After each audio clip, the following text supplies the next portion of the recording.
Frank, the 911, the icon of the brand. How big of a challenge was it for you to take it to the next level? It's always a huge challenge because we need to bridge the gap between shaping the future of the 911 and maintaining as much as possible of the unique DNA. Personally, I'm very excited to see what you've done. Here it is, the new 911 Carrera Cabriolet.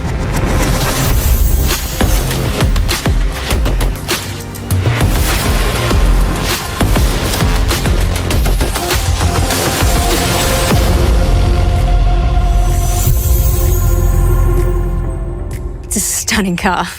Now, the first thing that strikes me when I look at the car, there's only one main headlight